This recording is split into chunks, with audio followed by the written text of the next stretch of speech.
খুলনা জেলা বাংলাদেশের দক্ষিণ এবং পশ্চিম অঞ্চলের একটি গুরুত্বপূর্ণ প্রশাসনিক অঞ্চল।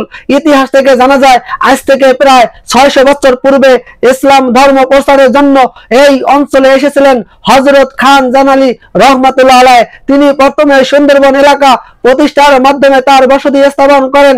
বসতি স্থাপন করার পর বাগেরহাটের আশেপাশের এলাকাগুলোতে তিনি শাসন প্রতিষ্ঠা করেন।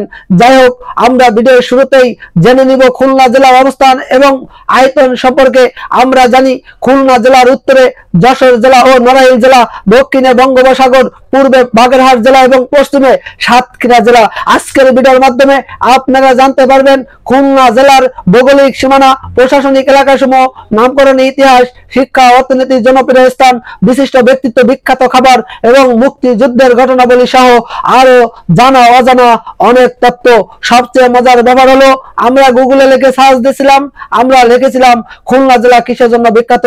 বিশ্বাস করবেন কিনা জানি না, গুগল আমাদের উত্তর দিয়েছিল খুলনা জেলা মূলত চুইঝালের খাসির মাংস অন্যতম, আর এটার পুরোপুরি স্বাদ নিতে হলে আপনাকে যেতে হবে খুলনার অদূরে চুকনগর নামক স্থানে অবস্থিত বিখ্যাত আব্বাসের হোটেলে। সময় এবং সুযোগ পেলে খুলনা জেলার দামালিয়া জমিদার বাড়ি, জাতিসংঘ শিশু পার্ক, রূপসা সেতু, কবি রবি ঠাকুরের শ্বশুর বাড়ি, সুন্দরবন, রূপসা নদী, খান জাহান সেতু, Shahid Hadis park, Sonadanga solar park, Sheikh Russel eco park, Rana resort, Hiron point, Karamjal এবং দুবলাচর ঘুরে যাবেন। আপনাদের সবার কাছে একটা আবদার, আমাদের ভিডিওগুলো যদি আপনাদের ভালো লাগে তাহলে অবশ্যই আমাদের ফেসবুক পেজ ফলো দিবেন এবং আমাদের চ্যানেলটি সাবস্ক্রাইব করবেন। দর্শক, আজ 64 জেলার নামকরণের সংক্ষিপ্ত ইতিহাসের ধারাবাহিকতার 42তম পর্বে আমরা খুলনা জেলা নিয়ে হাজির হয়েছি। ভিডিও শুরুতেই বলে রাখি, আজকের ভিডিওতে আমি খুলনা জেলার ইতিহাস এবং ঐতিহ্য তুলে ধরার চেষ্টা করেছি। আমরা জানি খুলনা জেলা বাংলাদেশের দক্ষিণ এবং পশ্চিম অঞ্চলে একটি গুরুত্বপূর্ণ প্রশাসনিক অঞ্চল। খুলনা জেলায় 9টি উপজেলা, 2টি পৌরসভা, 69টি ইউনিয়ন এবং 6টি সংসদীয় আসন রয়েছে।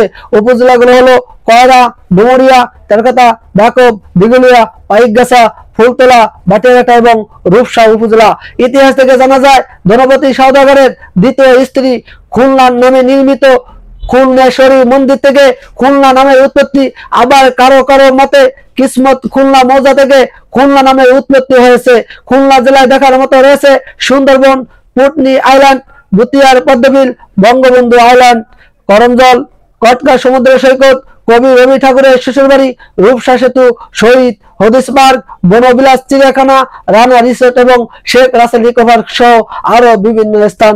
খুলনা জেলায় জন্মগ্রহণ করেছেন রাসেল আহমেদ রাজু, শ্যামল গঙ্গোপাধ্যায়, শিবদাস বন্দ্যোপাধ্যায়, মোস্তাফিজুর রহমান, ডক্টর মশিউর রহমান, ওয়াহিদা আক্তার, মোহাম্মদ আব্দুল গাফফার হালদার, সুখতারা রহমান, জাহানারা আলম, আয়েশা রহমান, রোমানা আহমেদ, সালমা খাতুন, মেহেদি হাসান, সৌম্য সরকার, মোহাম্মদ জিয়াউর রহমান, মঞ্জারুল ইসলাম, রানা এনামুল হক, আব্দুর রাজ্জাক, শেখ সালাউদ্দিন আহমেদ, নাইদুল ইসলাম, আব্দুল সালাম মুর্শিদি, মৌসুমী, ওমর সানি, ডক্টর বিশ্বজিৎ চন্দ্র, এস এম শফিউদ্দিন আহমেদ, তানবীর মোকাম্মেল, আবেদ খান, নারায়ণ চন্দ্র, এস এম মোস্তফা রশিদি সুজা, শেখ হারুনা রশিদ, শেখ রাজ্জাক আলী, শাহ মাহমুদ কুদ্দুস, অনু জাজরন সেন, অতুল সেন, রসিক লাল দাস এবং রোমান সানা সহ আরো অনেকে খুলনা জেলায় জন্মগ্রহণ করেছেন। খুলনার গোলামারী রেডিও স্টেশনে পাক বাহিনীর সঙ্গে মুক্তিযোদ্ধাদের প্রথম যুদ্ধ হয়।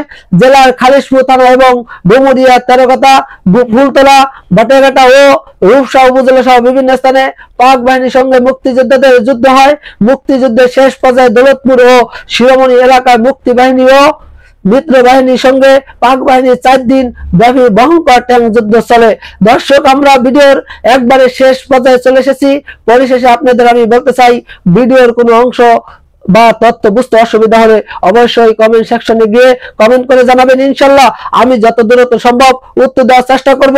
আর যদি ভিডিওটি ভালো লেগে থাকে তাহলে অবশ্যই একটি লাইক দিবেন এবং আমাদের চ্যানেলটি সাবস্ক্রাইব করবেন। আজ এখানে বিদায় নিচ্ছি। এমন আরো ভিডিও নিয়ে আসছি আমরা। ইনশাল্লাহ দেখা হবে আগামী 43তম পর্বের ভিডিওতে। সে পর্যন্ত ভালো থাকবেন, সুস্থ থাকবেন এবং আমাদের চ্যানেলের সাথেই থাকবেন।